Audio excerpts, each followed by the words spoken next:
अहम से मुक्ति का मार्ग क्या है? पहला काम है अध्ययन, दूसरा काम है सत्संग जो आपको बताते रहे कि तुम कुछ भी नहीं हो, और तीसरी जो सबसे महत्वपूर्ण बात है, इस अहम से छुटकारा पाने के लिए जिस दिन तक सांस चल रही हैं उस दिन तक आपके बारे में निजी विमर्श है।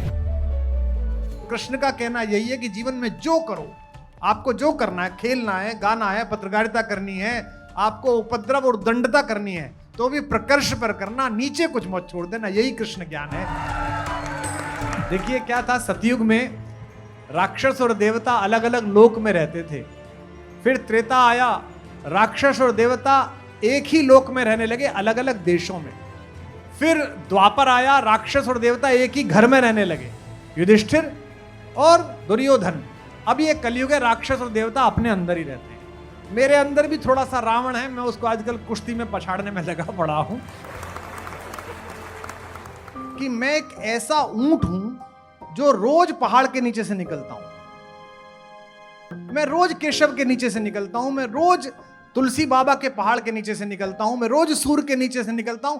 और तब मुझे पता चला कि ये जो दीवाना कहता है लिए फिर रहा है, तो ये कितनी तुच्छ है, इसमें तो कुछ भी नहीं है, तो सामान्य बात है, बहुत ही छोटी बात है। तो मुझे मेरी तुच्छता का प्रतिदिन अभ्यास होता रहा। सांसों की सीमा निश्चित है, इच्छाओं का अंत नहीं है, जिसकी कोई इच्छा ना हो ऐसा कोई संत नहीं। Sensodyne K presents Lallan Top Adda, co-powered by Uttar Pradesh Tourism. Associate sponsor SBI Life Insurance. Sensodent, toothpaste for sensitive teeth. जो आने वाले हैं स्टेज पर, उनसे आपने राम कथा को बहुत खूबसूरती से सुना हुआ है। वायरल के ज़माने से पहले के भी वायरल वो रहे हैं। हिंदी कवियों में आज के सबसे बड़े नामों में से एक है। उनको इंट्रोड्यूस करना एक बहुत बड़ा क्लीशे होगा मेरे लिए, और मुझे पता है आप मुझे सुनना नहीं चाहते, उन्हें सुनना चाहेंगे। तो ज़ोरदार तालियों के साथ स्वागत कीजिए कुमार विश्वास जी का। Enlighten your mind in the world's oldest city, Varanasi. पहला सवाल। नमस्ते सर, मैं आपकी बहुत बड़ी फैन हूँ जीती रहिए। और मैं ये जानना चाहूँगी कि एज ए स्टूडेंट लाइफ अभी मतलब कृष्ण में मेरी काफ़ी भक्ति है, तो as a student life Krishna भक्ति को कैसे कंटिन्यू किया जाए? Thank you. कृष्ण योगेश्वर हैं और कला के संपूर्ण प्रकर्ष के उद्गाता हैं। कृष्ण ने बचपन जिया है तो ऐसा कि आज भी कृष्ण का बचपन उदाहरण है। देश में कोई ऐसा बच्चा नहीं होता जिसकी माँ उसे कान्हा कहकर ना पुकारती हो। कृष्ण ने युवता जी है, जवानी जी है, तो ऐसी के प्रेम में पागल हर बच्चे को गली के लोग कहते हैं बड़ा कन्हैया बना फिरता है। कृष्ण स्ट्रेटेजिस्ट इतने बड़े हैं कि 5 निर्वासित बालकों को विश्व विजेता बनाते हैं। और कृष्ण जब ज्ञान की प्रौढ़ता पर आते हैं तो एक ऐसा नवनीत ज्ञान देते हैं विश्व को, जिसके बारे में कहा जाता है कि वो अष्टादश पुराणों को धोकर निकाला गया, दुहकर निकाला गया मक्खन है, जिसे श्रीमद् भगवत गीता कहते हैं। तो कृष्ण का कहना यही है कि जीवन में जो करो, आपको जो करना है, खेलना है, गाना है, पत्रकारिता करनी है, आपको उपद्रव और दंडता करनी है, तो भी प्रकर्ष पर करना, नीचे कुछ मत छोड़ देना। यही कृष्ण ज्ञान है, यही कृष्ण का स्वरूप है। जी, अगला सवाल। नमस्कार सर। नमस्कार सर, मैं विशाल विक्रम हूँ। मेरा एक सवाल है कि आपका मैं राम कथा देखता हूँ, जिसमें मैंने ये देखा कि माता कैकेयी के द्वारा राम भगवान को वनवास भेजा गया। क्या मैं ये पूछना चाहता हूँ कि मैं घर का बड़ा बेटा हूँ, अगर कभी ऐसा परिप्रेक्ष्य हो कि मेरी माता के द्वारा, क्योंकि मेरी भी स्टेप मदर है, तो क्या मेरी माता के द्वारा कभी अगर मुझे वनवास भेजना पड़ा या घर से निष्कासित करना पड़ा, तो क्या मैं उसको मान लूँ या कोई बीच का रास्ता है? जी, कोई बीच का रास्ता धन्यवाद नहीं। सर। अगर अपनी सौतेली माँ को माँ मानते हो, अगर मन में वही धारणा है जो माँ के प्रति थी, तो वो माँ अगर अमंगल आप कह रहे हैं ना, तो भी अमंगल नहीं होगा। क्योंकि दुनिया को लगता था कि कैकेयी ने अमंगल किया है। कैकेयी ने खुद जाकर कहा, कहते आते थे अभी सभी नरदेही, माता न कुमाता पुत्र कुपुत्र भले ही, पर हाय आज यह सुने विरुद्ध विधाता, है पुत्र पुत्र ही बनी कुमाता माता। राम ने कहा, हे अम्ब तुम्हारा नाम जानता है सब, इस कारण वे कुछ खेद मानता है सब।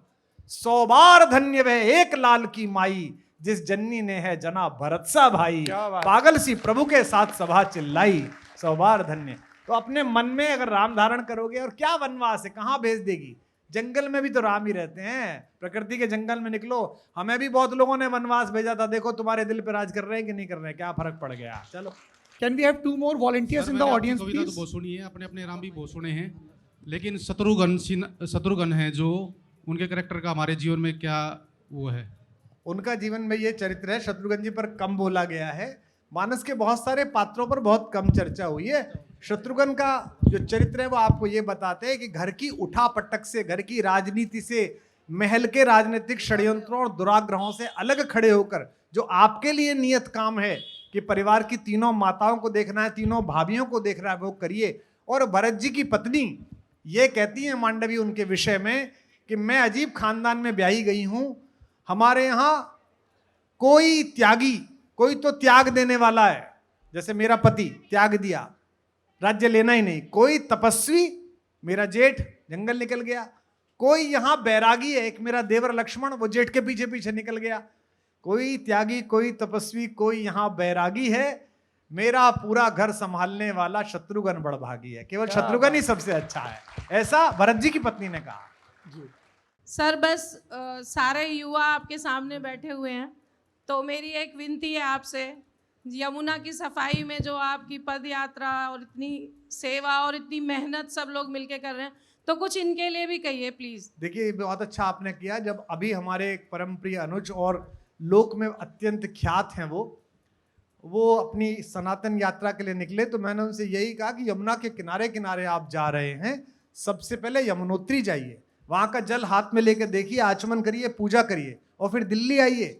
जिन मुख्यमंत्रियों का आपकी सनातन यात्रा में आगे आगे गाड़ी में हाथ हिलाने का कौशल है, चाहे वो हरियाणा वाले हों, चाहे वो या दिल्ली वाले हों, उनको ये बताइए कि तुम्हारे ही प्रकर्ष से, तुम्हारे ही राजनीतिक कौशलों से और तुम्हारे ही किनारे बसे हुए सेठों के प्रदूषण से मैया की हाल हो गई है। हम कैसे बच्चे हैं?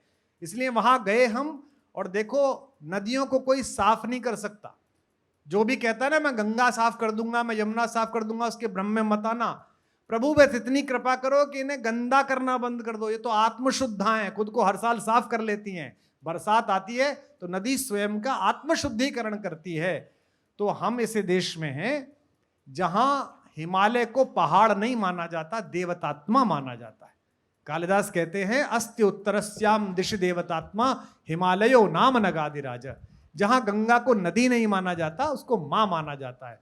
तो लल्लन टॉप के इस अड्डे पर जितने लोग सुन रहे हैं और जितने करोड़ों लोग अब इसे सुनेंगे, अगर आप यमुना को, गंगा को मां नहीं मानते और उसके बाद भी उसे गंदला करते हो, तो फिर किस मुंह से भारतीय होने का दंभ भरते हो? यह हमारे लिए भी प्रश्न है और नेताओं के लिए भी प्रश्न है। जी, बीच में मैम। नमस्कार सर, मेरा नाम वंदना त्रिपाठी है और यहाँ मौजूद हर शख्स आपको तब से सुन रहा है जब से कोई दीवाना कहता है, और अभी श्री राम जी से रूबरू कराने के लिए भी बहुत धन्यवाद।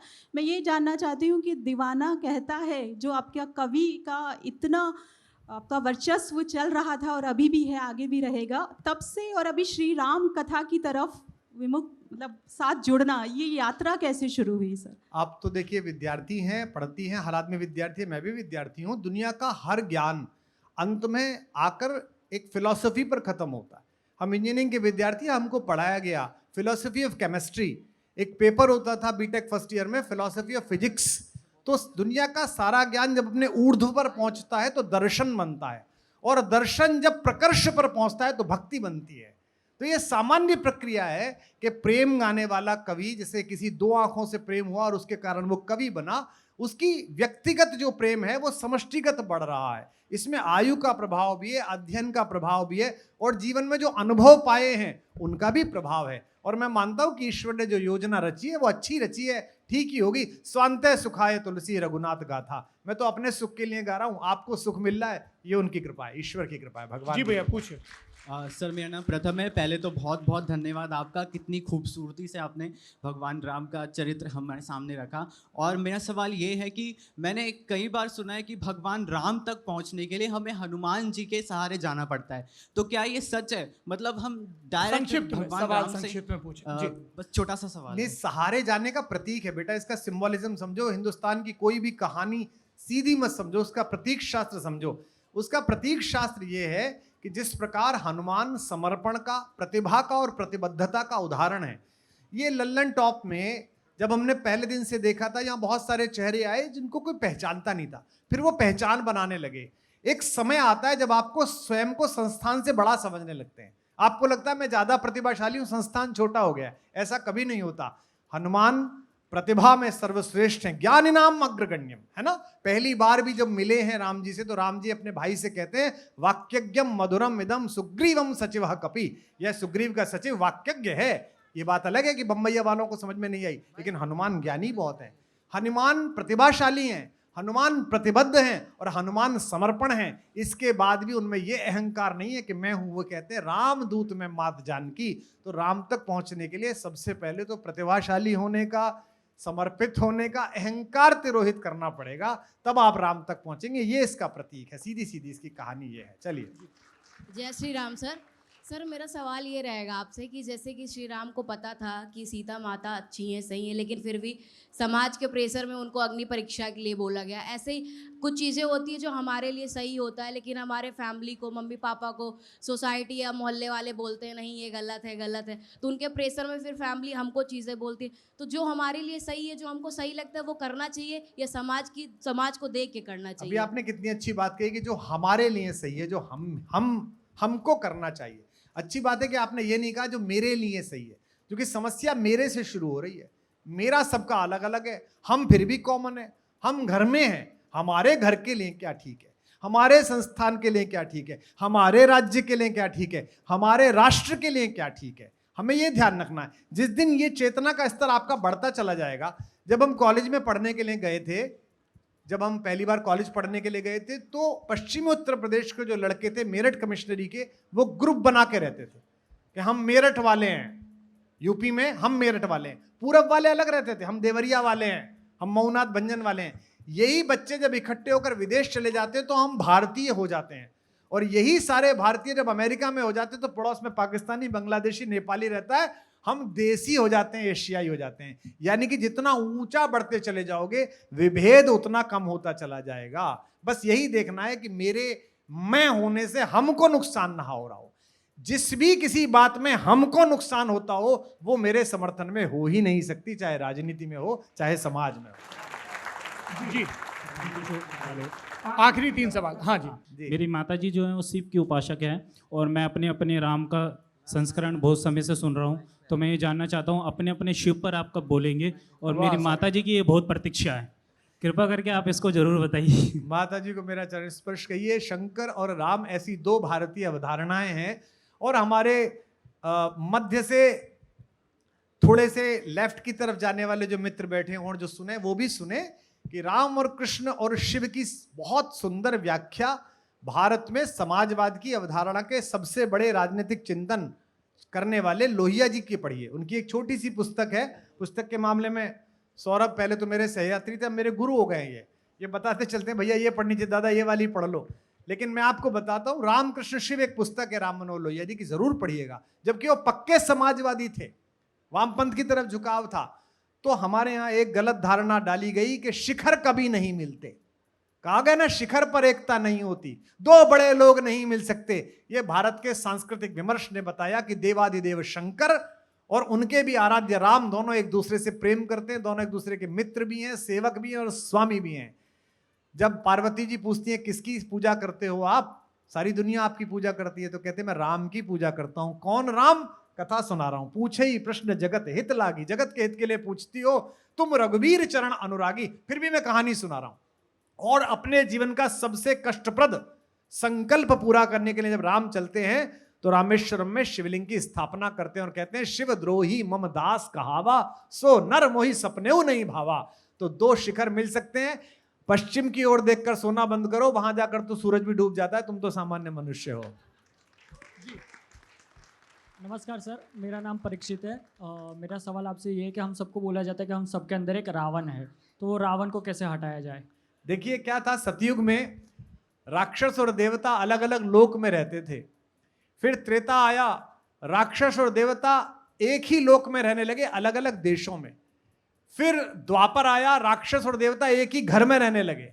युधिष्ठिर और दुशासन, दुर्योधन। अब ये कलयुग है, राक्षस और देवता अपने अंदर ही रहते हैं। मेरे अंदर भी थोड़ा सा रावण है, मैं उसको आजकल कुश्ती में पछाड़ने में लगा पड़ा हूं।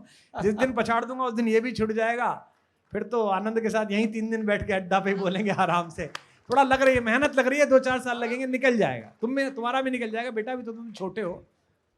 जी पूछिए आखिरी। सीताराम सर, ये मेरा सौभाग्य है कि आपसे प्रश्न पूछने का या आपसे वार्तालाप करने का मौका मिला। तो मेरा एक छोटा सा प्रश्न सिर्फ इतना है कि जैसे हम लोग कभी भी भगवान की भक्ति करते हैं या आपकी भी कथाएं सुनते हैं, आंखों में अश्रु भी आ जाते हैं कई बार कि ऐसा भी कुछ होता है कि किसी ने ऐसे भी अपने माँ बाप के प्रति निष्ठा दिखाई है। लेकिन आज के ज़माने में जब हमारे पेरेंट्स हमसे छोटी सी भी चीज़ एक्सपेक्ट करते हैं तो वो बहुत बड़ी लगने लग जाती है। तो हम जानते हैं, हमें दिल से महसूस होता है कि हमें उनकी सारी बात माननी चाहिए, पर कई बार ऐसा होता है कि ये बात हम मान लेंगे तो शायद फ्यूचर में हम इसमें आगे ना बढ़ पाएँ। तो उस चीज़ को कैसे टैकल करें? देखो बेटा, कलयुग का प्रभाव सिर्फ तुम पर थोड़ी है, माता पिता पर भी तो है। ऐसा थोड़ी है, उन पर भी थोड़ा थोड़ा प्रभाव है। यही वो देश है ना जहाँ विवाह की 60वीं वर्षगांठ मनाते हैं लोग बाग, 70वीं मनाते हैं। मेरे माता पिता उदाहरण है, मैं तो रोज देखता हूँ। कल भी लड़ रही थी मेरी माँ, मैं पिलक में जाता हूँ, लोग मिलने आ जाते हैं, पिताजी के शिष्य। पिताजी उनको अंदर घुसाते हैं कि भैया से मिल लो, वो कहती है भैया आया ऐसे सोने दो, थोड़ा आराम करने दो। लड़ते रहते हैं दोनों आपस में, लेकिन प्रेम अखंड है, प्रेम अविरत है। यह जो कलयुग है इसका प्रभाव हमारे मेरे आपके सबके अंदर है। सांसों की सीमा निश्चित है, इच्छाओं का अंत नहीं है। जिसकी कोई इच्छा ना हो ऐसा कोई संत नहीं है। संत की भी इच्छा मोक्ष की है, भगवान के दर्शन की है, जितने प्रतिशत हो सके जितने। और बेटा मैं यहाँ तुम्हें धार्मिक बनाने नहीं आया, मैंने कोई धर्म का ऐसा काम नहीं किया है। मैं इसके लिए अधिकारी नहीं हूं कि मैं इन विषयों पर बोलूं। मैं अभी संन्यास्त भाव में नहीं हूं, जब होऊंगा तब देखूंगा। और वो भी लूंगा तो ऐसा वाला नहीं लूंगा जैसे घूम रहे हैं, इस तरह से नहीं करूंगा। मैं आपको आध्यात्मिक बनाने आया हूं, क्योंकि दुनिया में जितना भी रक्त बहा वो धर्माभास के कारण बहा, धर्म के आवरण के पीछे छिपे हुए हथकंडों ने बहाया। और दुनिया में जितनी भी प्रेम की विभूति फैली वो स्पिरिचुअलिटी के कारण फैली, आध्यात्मिकता के कारण फैली। तो कोशिश करो कि आध्यात्मिक बन पाओ। कोशिश करो कि घर में जो काम करने के लिए बच्ची आती है उसे नौकर ना कहकर हाउस हेल्प कहना शुरू करो। कोशिश करो कि उसके नाम की जगह दीदी कहना शुरू करो। कोशिश करो कि वो पानी का गिलास दे तो उसे धन्यवाद बोलो और मंगाने से पहले प्लीज बोलो। तो यही आध्यात्मिक चेतना जग गई तो आपका सहकार प्रारंभ हो। एक आखिरी सवाल मेरा है, यही कठिन होगा? नहीं बिल्कुल भी नहीं। मैं ये संकल्प लेके आया था कि सिर्फ अध्यात्म पर और व्यक्तित्व के निर्माण के इर्द गिर्द बात होगी। अहम से मुक्ति का मार्ग क्या है? ये बड़ा आसान सा लगता है, मैं से मुक्त होना, पर बहुत ज़्यादा मुश्किल होता है, खासतौर पर एक ऐसे दौर में जब हम लोक में हैं। हमारा काम लोग कंज्यूम करते हैं, हमारे बारे में राय बनाते हैं, और उससे भी ज़्यादा हमारे बारे में राय बनाने की सुपारी कुछ लोगों ने ले रखी है। कुछ लोग आपको आपके व्यक्तिगत चीज़ों के लिए, सार्वजनिक चीज़ों के लिए असत्य के सहारे ट्रोल करते हैं। तो आप चूंकि लोक में हैं, और परसेप्शन एक बड़ी इंपॉर्टेंट चीज़ है, छवि बहुत महत्वपूर्ण है। राम पर इतना विमर्श हुआ, कहा गया 80 के दशक में राम को ठुमक चलत से विनय न माना जलद जड़ वाले राम पे लाया गया, वीर राम। फिर कहा गया ये राम किसी को डराते हैं, ये अनुराग नहीं प्रकट करते हैं। आप एक सोशल मीडिया के दौर में जब हर कोई किसी किस्म का वैलिडेशन चाहता है अपने पीयर ग्रुप से, how do you deal with it? ये अनुभवजन्य है। देखिए क्या 2 अलग अलग प्रश्न कर दिए आपने, जो कि आप इस बात के खिलाड़ी आदमी हैं कि किस तरह से आदमी के अंदर से कुछ निकाला जाए। ये बहुत पहला सवाल पहले पर आते हैं कि अहम से कैसे डील करें। तो मैं 17 वर्ष मैंने कॉलेज में पढ़ाया, तो मैं कवि सम्मेलन में जाता था। हमारे कवि सम्मेलन के बहुत प्यारे प्यारे बालक यहाँ बैठे, कई जो मुझे बहुत प्रिय हैं, सब बहुत अच्छे कवि हैं। ये रामायण हमारी बिटिया मनु बैठी है, ये बालक राम पर इतना अच्छा लिखता है, ये बेटे सब प्यारे बच्चे हैं। तो मैं कवि सम्मेलन में जाता था, क्लास पढ़ा के MA की, भाषा विज्ञान पढ़ाकर, केशव पढ़ाकर, और मुझे कवि मिलता था जो चुटकुला सुनाने में कहता था कि अंतिम बात पर, जो चुटकुले की अंतिम बात है इसके चिंतन पर ताली दें। तो मैं उसे देखता था कि ये क्या कर रहा है। रमेश मुस्कान बैठे हैं उसी खानदान के, उसी गोत्र के यहाँ। तो मुझे धीमे धीमे समझ में आया कि मैं एक ऐसा ऊंट हूं जो रोज पहाड़ के नीचे से निकलता हूं, मैं रोज केशव के नीचे से निकलता हूं, मैं रोज तुलसी बाबा के पहाड़ के नीचे से निकलता हूं, मैं रोज सूर्य के नीचे से निकलता हूं। और तब मुझे पता चला कि ये जो दीवाना कहता है लिए फिर रहा है, तो ये कितनी तुच्छ है, इसमें तो कुछ भी नहीं है, ये तो सामान्य बात है। बहुत ही छोटी बात है। तो मुझे मेरी तुच्छता का प्रतिदिन अभ्यास होता रहा। पहला काम है अध्ययन, दूसरा काम है सत्संग जो आपको बताते रहे कि तुम कुछ भी नहीं हो, और तीसरी जो सबसे महत्वपूर्ण बात है, इस अहम से छुटकारा पाने के लिए जिस दिन तक सांस चल रही हैं उस दिन तक आपके बारे में निजी विमर्श है। आप सिगरेट पीते थे, आप शराब पीते थे, आप फला थे, आप ढिमका थे, आपकी आंख बंद हुई, पृथ्वी पर आपने अपने कर्म के जो पद चिन्ह छोड़े उनकी चर्चा होगी, उनके विषय में चर्चा होगी। गालिब पर चर्चा इसलिए हो रही है क्योंकि गालिब का शेर है। गालिब शराब पीते थे, आम खाते थे, ये चर्चा नहीं है, ये कौतूहल है, ये प्रहसन है, ये प्रसंग है। असली चीज गालिब का शेर है। शेक्सपियर पर चर्चा हो रही है कि शेक्सपियर ने कहा है, कालिदास पर चर्चा हो रही है, कालिदास के बारे में क्या क्या लिखा गया, चर्चा हो रही है। तो ये मान के चलिए कि जब तक जीवन में हैं, अगर इस आनंद को ले रहे हैं तो इसको भी लीजिए। और ये तो मैंने तो बहुत झेला है, कभी सम्मेलन में भी झेला, अब भी झेलता हूं, लगातार झेलता हूं। इससे प्रतिदिन जूझना पड़ता है। जैसे ये जो आजकल बांध रखा है ना वूप, ये बेटी ने बांध दिया है और इसको अपने मोबाइल में इसका वो ले लिया है कंट्रोल, तो वो तुरंत फोन करके कहती है 11 बज गए, 11:30, अभी तक भी सो रहे हो, जग रहे हो, रिकवरी नहीं होगी, तुरंत सो, मोबाइल बंद करो। तो मोबाइल पर एक वो रहता है, तो चेक करना पड़ता है कि स्ट्रेस कितना है, चले कितने हैं, बीपी कितना चल रहा है, इससे हो रहा है। ऐसे ही अंदर एक स्ट्रेस मीटर होना चाहिए। और ये तो सौरभ कैसे आता है, अभी मैं लंदन गया था 3 दिन साउथ बैंक ऑडिटोरियम में अपने अपने राम करने। तो शाम को हम पहुंचे 9 बजे 10 बजे, और ऑक्सफोर्ड स्ट्रीट पर एक बड़ा मशहूर और बड़ा महंगा होटल है, मैं फेयर देखा होगा, उसके एक बड़े प्रेसिडेंशियल सूट में मैं रुका हुआ था। रमेश मुस्कान मेरे साथ थे। तो ये बोले कि भैया घूमने चलते हैं स्ट्रीट पे। मैंने कहा नहीं, देसी घूम रहे होंगे। बोले अब तो रात हो गई, 11 बज गए, खाना खा ले, चलो टहलते। तो हमने हुडी पहनी और हम आनंद के साथ वहां का मौसम का, प्रदूषण मुक्त मौसम का आनंद लेते जा रहे हैं। अभी तक कुमार विश्वास बनकर और रमेश के मित्र बनकर हम दोनों भाई घूम रहे हैं।